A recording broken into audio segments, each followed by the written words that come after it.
গত 21শে জানুয়ারি 2025 তারিখে মিরপুর রাজধানীর মিরপুর পল্লবী থানাধীন এলাকায় চাঞ্চল্যকর মঞ্জুরুল ইসলাম বাবু ওরফে ব্লেড বাবু হত্যাকাণ্ডের সংঘটিত হয়েছিল।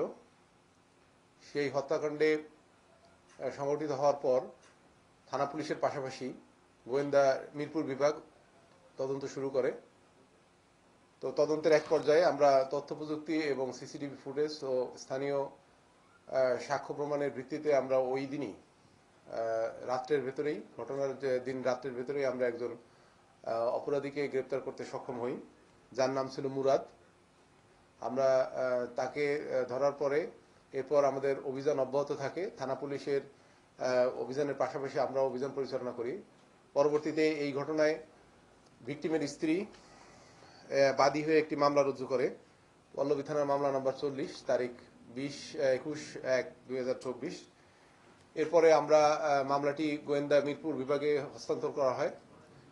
এই মামলার সূত্র ধরে আমরা এর পরবর্তীতে প্রত্যক্ষদর্শী এবং আরও অন্যান্য গোপন সংবাদের ভিত্তিতে আমরা গত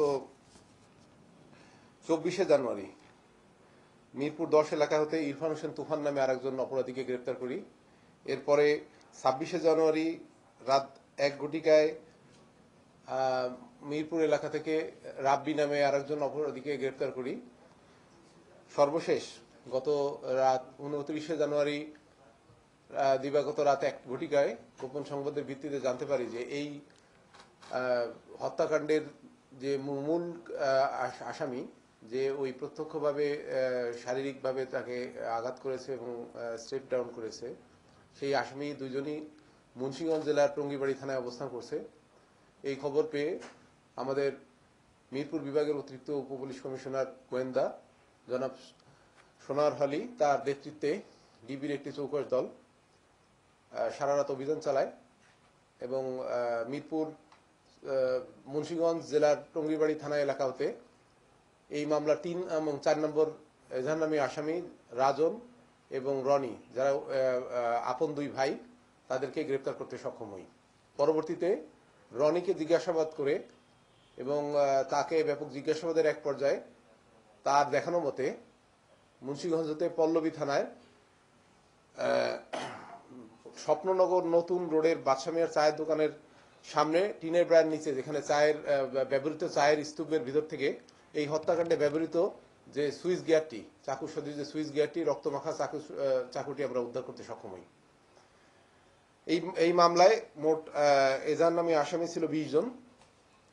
এর মধ্যে আমরা অন্যতম যারা এই মামলায় প্রধানতম যারা হত্যাকাণ্ডে সরাসরি অংশগ্রহণ করেছে, তাদের মধ্যে মোট 6 জনকে আমরা ইতিমধ্যে আইনের আওতায় আনতে সক্ষম হয়েছি এবং আমরা বাকি যে আসামিগুলো আছে তাদেরকে আমরা ধরার জন্য অব্যাহত আছি। আমাদের অভিযান অব্যাহত আছে। আশা করি আমরা অল্প সময়ের মধ্যে এই মামলার সমস্ত যারা প্রকৃত অপরাধী, এই মামলায় যারা ঘটনার সাথে প্রকৃতভাবে জড়িত, তাদেরকে আইনের আওতায় এনে বিজ্ঞ আদালতে তাদের বিরুদ্ধে অভিযোগপত্র দাখিল করতে সক্ষম হব। ধন্যবাদ সবাইকে। এই হত্যাকাণ্ডে আমরা তদন্ত করতে যাই জানতে পারি যে এই তাদের মধ্যে রাজন যে গ্রুপটা এবং যে ব্লেড বাবু, এদের মধ্যে এলাকার আধিপত্য প্লাস হচ্ছে কিছু ওই এলাকার কিছু টাকা পয়সা, মানে বিভিন্ন ধরনের অপরাধের সাথে জড়িত বিভিন্ন বিষয়ের যে আর্থিক বিষয়গুলো নিয়ে এদের মধ্যে দ্বন্দ্ব ছিল।